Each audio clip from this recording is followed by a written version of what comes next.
que ça va. Bienvenue dans la cabane. Donc reprise des chroniques armurières, ça fait hyper longtemps. C'est vrai que cette année entre un petit peu mon expérience d'itinérance où je pouvais moins tirer et en tout cas je pouvais pas avoir de flingue et bien sûr la fermeture des stands de tir à cause de raisons sanitaires. Ça faisait assez longtemps finalement qu'on n'avait pas parlé arme à feu. Donc aujourd'hui j'avais envie de vous reparler un petit peu des fusils monocoup. Les fusils monocoup, donc les fusils basculants à un coup, pour ceux qui ne connaissent pas, même si le nom est assez, même si le mot est assez transparent. Les fusils monocoup, finalement, en calibre 12, ça va vraiment être une première base qui peut être aussi d'excellentes armes de backup ou des armes complémentaires, ce qu'on va voir un petit peu dans le détail. Il y a très longtemps sur la chaîne, je vous avais présenté, au tout début de la chaîne finalement, je vous avais présenté ce petit fusil noir qui est un Rossi Pumba, puisque donc, je vous avais fait il y a bientôt, ça fera bientôt 5 ans finalement, plus de 4 ans, 4 ans et demi. Eh bien j'avais déjà un petit peu parlé des armes monocoup, là j'en remets une couche, parce que donc j'ai acquis récemment ce petit fusil aussi monocoup, un petit peu plus ancien, cette fois-ci en version bois, plus traditionnelle, un fusil espagnol que je vous présenterai tout à l'heure dans le détail, mais qui a 55 ans. Et finalement, donc on voit que ce sont, comme sur les fusils basculants à deux coups, des armes extrêmement simples, extrêmement durables, très rustiques, avec un fonctionnement mécanique vraiment simplifié. Donc si vous n'êtes pas nouveau dans nos thématiques, vous savez que le calibre 12 doit être une base, une première base dans le domaine des armes à feu, étant donné que c'est un calibre, encore une fois, très polyvalent, très puissant. Ça va servir aussi bien à la chasse, à la défense, dans quasiment énormément de situations, si tant est qu'on reste à courte distance, bien sûr, en dessous de 50 mètres, même si on peut tirer avec des balles un petit peu plus loin, mais bon, je ne reviens pas là-dessus. Donc intégrer un fusil en calibre 12 doit être l'une de nos priorités en termes d'armement, je pense. Ceux qui se penchent que sur le côté défense préféreront peut-être, s'ils sont seulement tireurs et bas de la catégorie B, auront peut-être une arme semi-automatique et un pistolet semi-automatique et ça leur suffira en termes de défense, ils ne verront pas l'intérêt du calibre 12. Pour le gros de la population, pour nous autres, pour le gros des survivalistes, quand même, le 12 doit être une base. Ça, vous le savez. Parmi tous les fonctionnements, les types de fusils en calibre 12, les fusils basculants, les fusils traditionnels, sont connus comme étant les plus simples, les plus accessibles, aussi bien budgétairement que législativement. Les fusils à pompe, les fusils semi-automatiques sont des armes un petit peu plus complexes, qui demandent un petit peu plus d'entraînement, un petit peu plus de connaissances pour pouvoir les manier de manière sûre, même s'ils ont l'avantage de pouvoir porter plus de munitions et donc de pouvoir servir dans des situations où on a besoin de tirer plusieurs cartouches, des situations un petit peu plus chaudes. Les fusils basculants, donc comme là les monocoups ou les fusils à deux canons, les superposés ou les juxtaposés, sont en revanche beaucoup plus simples, sur tous les points beaucoup plus simples à acquérir et beaucoup plus simples à utiliser, à entretenir, à nettoyer, à démonter, à remonter. Et donc de fait ce sont des armes beaucoup plus rustiques, beaucoup plus durables. Alors c'est vrai que les fusils à double canon ont l'avantage d'une deuxième cartouche, forcément, pour pouvoir tirer un deuxième coup très rapidement, on va pouvoir doubler notre coup. Mais l'avantage qu'ont les fusils monocoup, ça va être des avantages en termes de légèreté, de compacité, de budget, puisque bien souvent en arme neuve, un fusil premier prix à double canon, ça va être à partir de 500 €, là où un fusil neuf monocanon, ça va être à partir de 200 €. Des armes d'occasion en monocanon aussi seront... les armes d'occasion en monocanon seront elles aussi bien moins onéreuses. Donc par exemple, on va pouvoir trouver de vieilles armes monocanon, de vieilles armes de chasse pour une centaine d'euros seulement, ce qui va permettre au petit budget, au plus petit budget parmi vous, eh bien de s'armer, de s'équiper pour vraiment pas cher avec une arme monocoup. Alors c'est vrai que le problème de ne pas pouvoir tirer une deuxième cartouche, ça peut être un souci dans certaines situations, en action de chasse, voilà, si on loupe notre cible, en situation de défense, si pareil on loupe notre cible ou si on n'a pas réussi à stopper la menace. Toutefois, moi je suis assez un partisan de la loi de Pareto, la loi des 80-20, Et je pense que dans la plupart des situations, le fusil monocoup peut suffire. On le sait, quand on tire, on le sait, avec une arme monocoup, on a tendance à plus s'appliquer et donc en général à avoir un bon résultat malgré tout. Et il faut aussi savoir que autrefois, les armes étaient principalement monocoup et ça n'empêchait pas de s'en servir. Et dans tous les cas, ça peut faire de très bonnes armes de backup, c'est-à-dire si vous avez déjà par exemple une autre arme en calibre 12 un petit peu plus capable, il se peut que cette arme un jour tombe en panne ou fasse défaut ou que vous ayez une casse mécanique. Et donc, comme dans tous les domaines, c'est important d'avoir un plan B, d'avoir un backup, d'avoir une seconde option en remplacement. Et donc dans ce sens, les fusils monocoup peuvent être tout à fait indiqués. On imagine très bien ces armes-là comme arme de secours dans une batterie d'armes. C'est typiquement le genre d'arme qui souvent été laissé dans les cabanes de chasse. Des armes de survie aussi sont très souvent en monocoup quand elles sont à un seul calibre, puisqu'encore une fois ces armes-là sont très simples, très rustiques, très durables et suffisent la plupart du temps. Si on applique la loi de 80-20, 20% du boulot, ça va faire 80% du travail, 80% du résultat en règle générale. Et donc se contenter d'un petit fusil comme ça peut suffire en action de chasse pour du gibier, pour une chasse occasionnelle, pour une chasse un petit peu d'opportunité ou une chasse de survie en situation éventuellement dégradée même ou comme autrefois, et même dans une situation de défense. Si vous avez un jour, dans le pire des cas, avoir à défendre votre vie ou la vie d'un proche, un fusil monocoup, ça reste un fusil en calibre 12 malgré tout, même s'il n'y a qu'une seule cartouche, et a priori, même sans avoir à tirer, il porte tout de même son rôle dissuasif, et si besoin son rôle neutralisant, parce que ça reste du calibre 12 à l'intérieur, même si on n'a qu'une seule cartouche. Que ce soit un fusil semi-automatique de combat hyper tactique, hyper équipé à 1500 € ou un fusil qui a 60 ans, qui a coûté 100 €, en situation de défense, ça va faire le travail tout pareil si l'agresseur se prend une chevrotine 9 grains dans les poumons. Et donc ça c'est le Astra Cyclope, donc petit monocoup espagnol que j'ai récupéré il n'y a pas longtemps. Astra, c'est une vieille marque espagnole qui n'existe plus, qui venait de Guernica, qui est un endroit tristement célèbre. D'après le marquage, celui-ci il date de 1965, donc on voit que c'est pas tout jeune.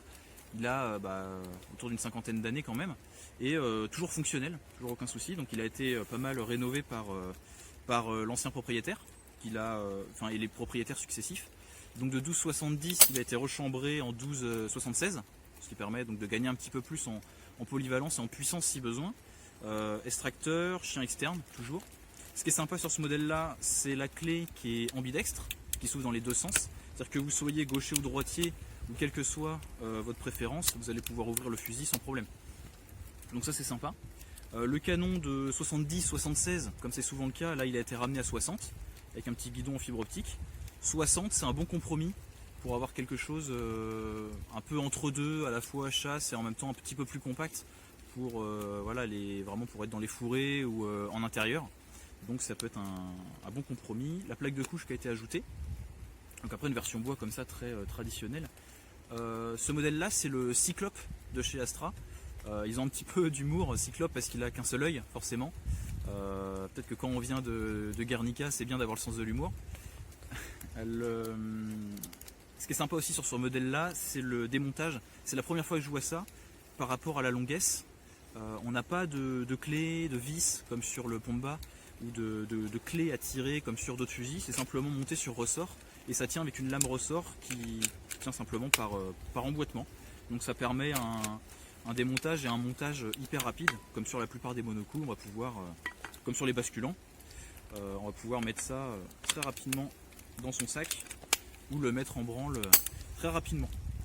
Donc voilà, on va faire un petit tir, on va essayer ça. Mais en tout cas, petit monocoup hyper sympa, comme tous les monocoups. J'adore ces systèmes là. C'est léger, ça coûte que dalle, et puis ça va faire le boulot la plupart du temps, voilà, pour avoir un bon backup.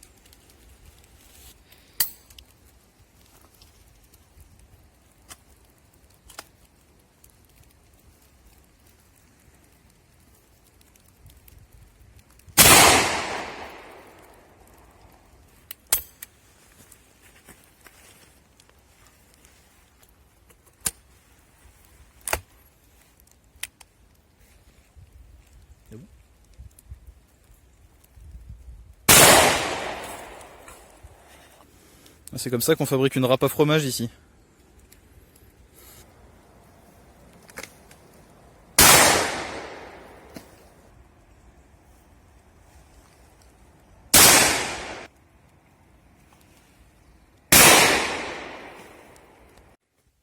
Alors, au niveau du fonctionnement, vous voyez que moi j'ai donc deux fusils qui sont tous les deux à chien externe. Ça, c'est une différence notable.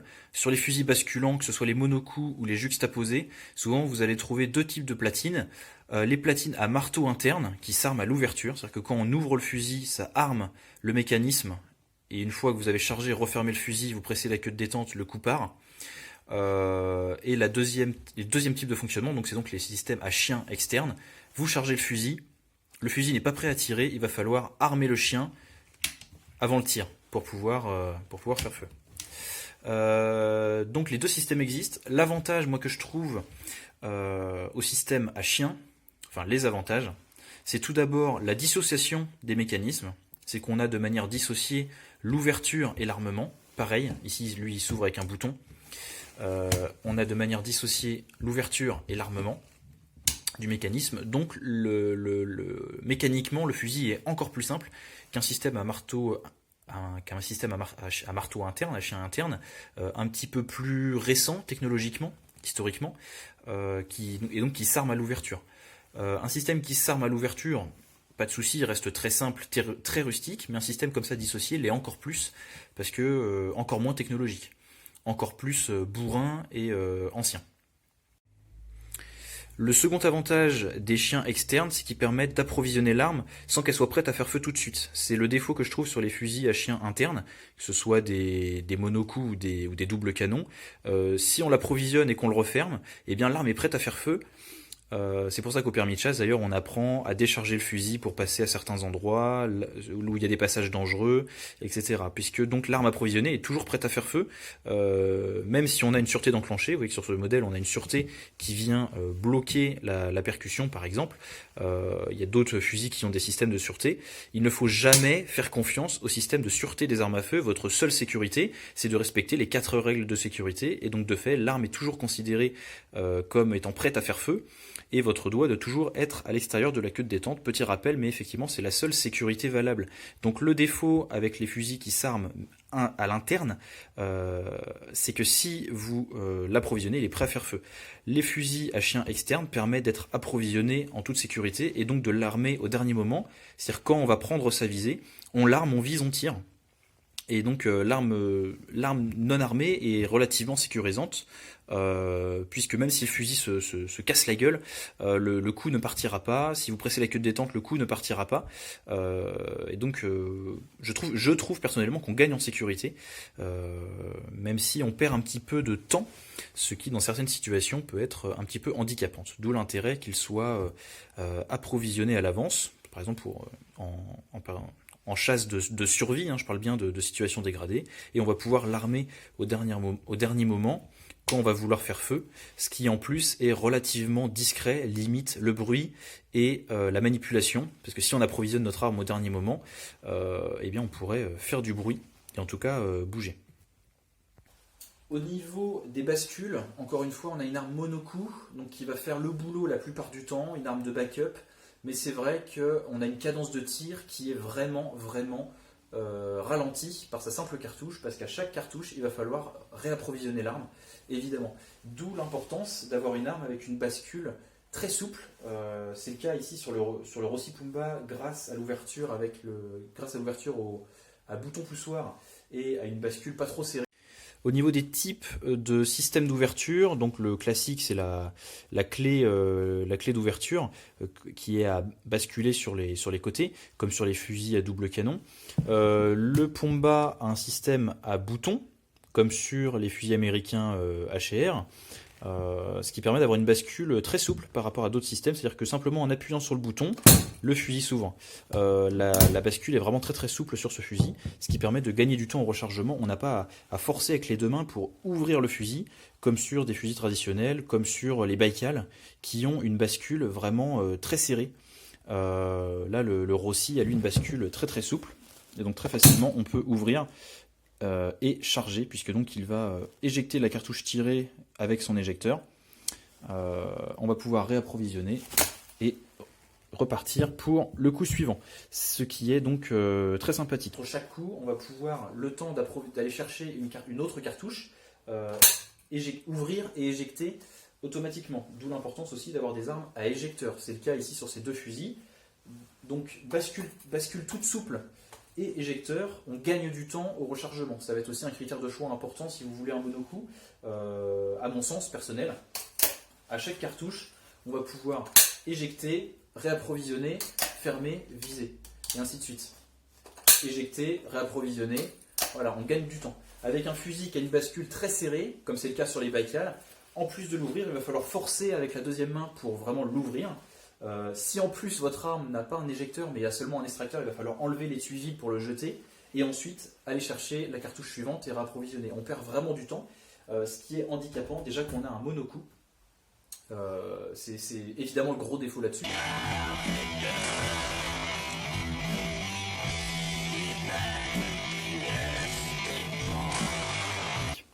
Le Baïkal, lui, a la particularité, donc en plus du chien interne, d'avoir une pédale d'ouverture.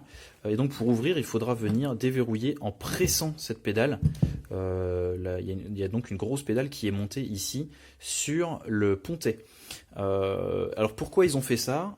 Effectivement, c'est ce qu'on voit pas toujours. En plus du chien interne et de la pédale, moi, ça me fait penser au fait que le fusil soit russe et que donc soit prévu, le Baïkal, j'imagine, pour des conditions hivernales très froides.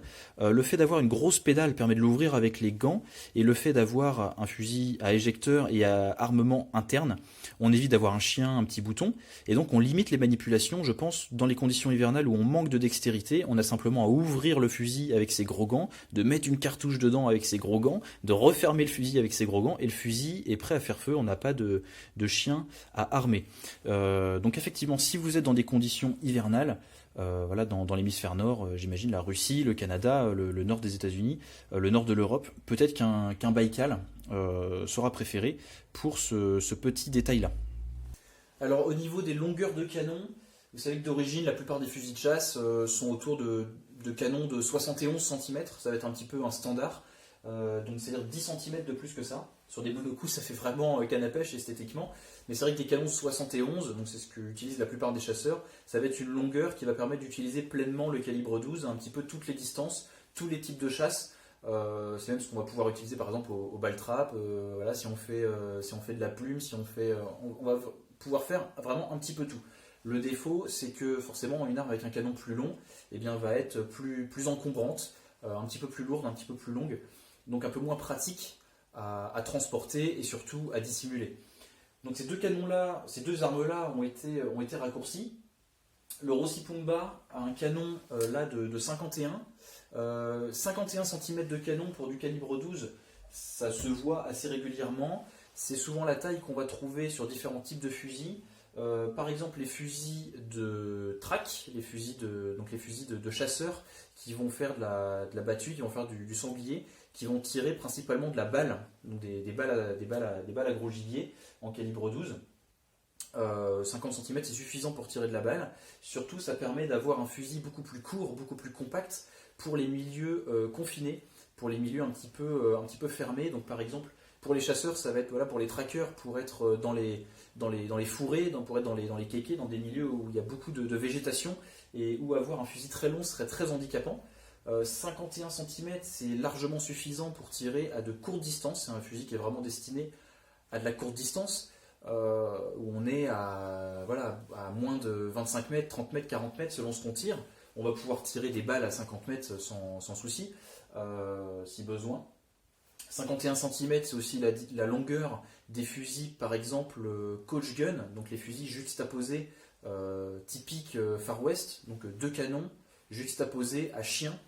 51 cm, des fois 55 cm, c'est une longueur de canon qui est adaptée également à de la défense, puisqu'on est à de la courte portée.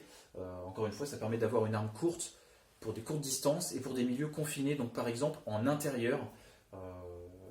Beaucoup de fusils à pompe orientés combat ont des canons aussi très courts, 50 cm. D'avoir une arme plus courte, ça vous permet évidemment d'être beaucoup plus maniable en intérieur, donc pour la défense personnelle au domicile, et également donc, d'avoir une arme beaucoup plus compacte pour le transport ou pour la dissimuler, la ranger quelque part.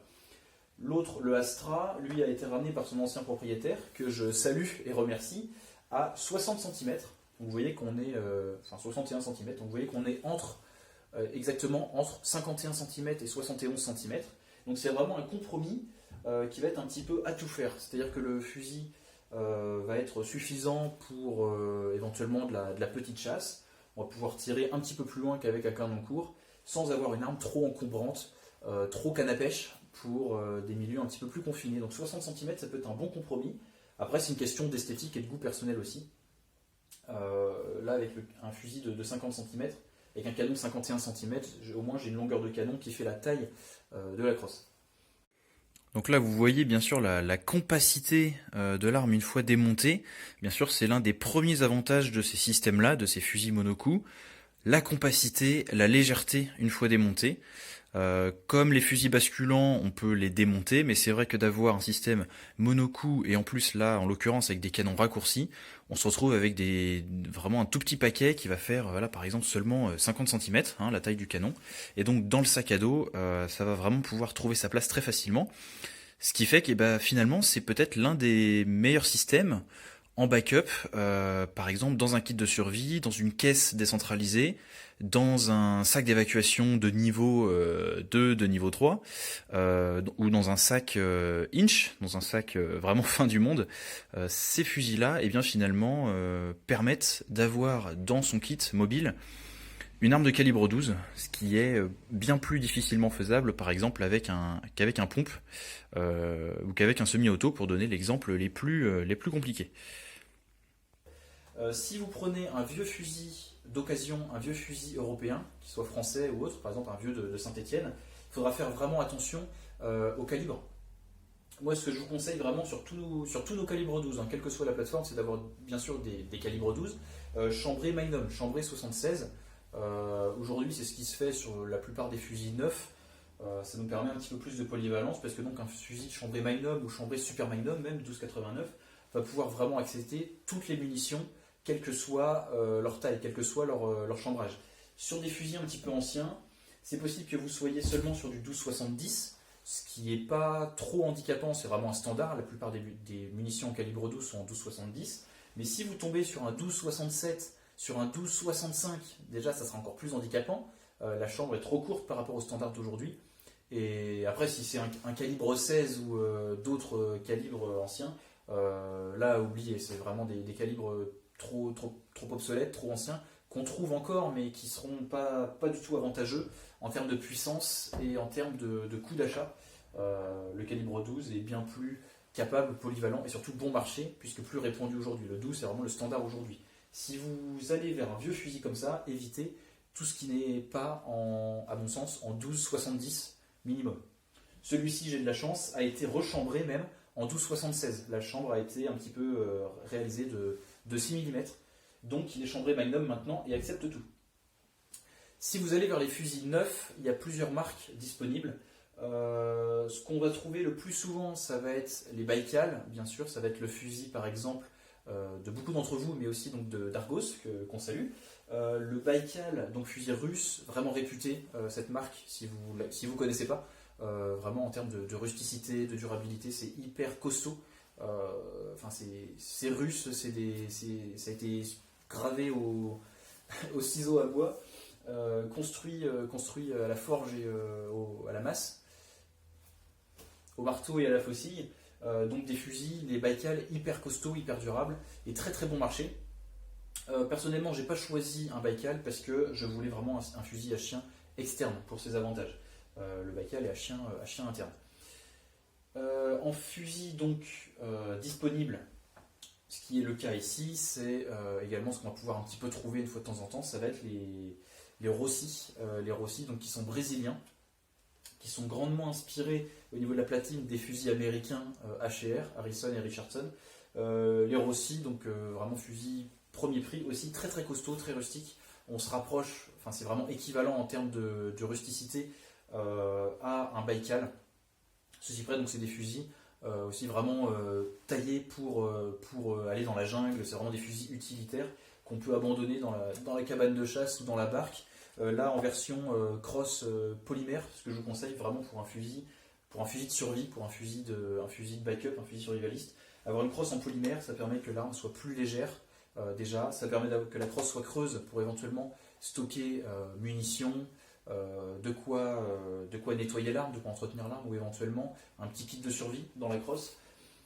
L'arme va être plus légère et surtout, à la différence du bois, elle va beaucoup mieux résister au chaud, au froid, à l'humidité, à la flotte, au choc, là où le bois sera un petit peu plus douillet et en tout cas résistera beaucoup moins à une chute dans la caillasse ou à une immersion prolongée dans l'eau.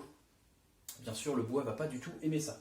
Une autre marque de fusil, ce sont les fusils américains, les fusils H et R, Harrison et Richardson. Donc des fusils américains qui, en gros, ont la gueule un petit peu de ceux-là, très traditionnel, version bois, mais avec une action, une platine qui ressemble beaucoup à ça, puisque donc Rossi s'est grandement inspiré des fusils américains H&R. Donc on retrouve sur les H&R un bouton poussoir et un chien externe. Donc les fusils H&R, les fusils américains sont sans doute très bien. Si je ne fais pas d'erreur, il me semble que ça a été le choix de Vol West, qui donc lui son monocoup est un H&R.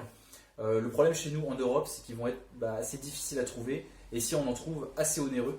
Donc ça sera plus intéressant pour nous d'aller sur nos vieux fusils européens ou sur des fusils premier prix comme par exemple le brésilien ou russe qui sera aussi très très bien. Il faut vraiment les voir comme des tromblons, des fusils utilitaires, des fusils de survie, des fusils de backup.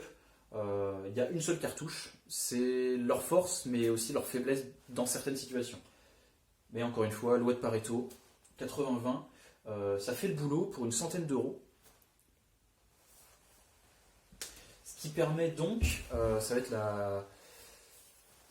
la conclusion de cette vidéo, ce qui permet donc au petit budget de s'équiper très facilement avec une première arme, vraiment pour sécuriser le domaine de la défense et éventuellement de la chasse. Quand on a un budget très serré, ça peut être intéressant de prendre un monocoup. Peut-être que vous allez trouver des fusils de chasse double canon, des superposés d'occasion autour d'une centaine d'euros. Ça existe, c'est vrai. Donc si vous préférez un superposé de chasse traditionnel, pourquoi pas. Après, ça sera une arme bien sûr beaucoup plus lourde, beaucoup plus encombrante, plus capable pour la chasse ou pour le ball-trap ou pour ce que vous voulez. Mais on perd tout le côté mobilité, légèreté, arme de survie.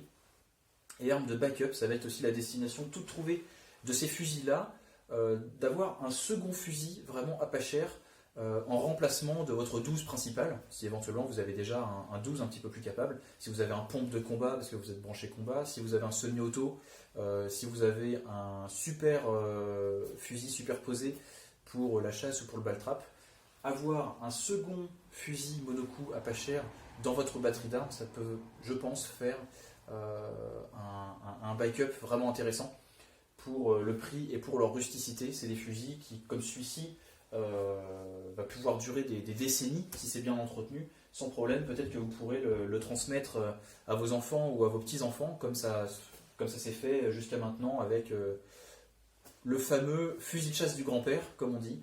C'est un petit peu l'esprit qu'on a dans ces fusils-là.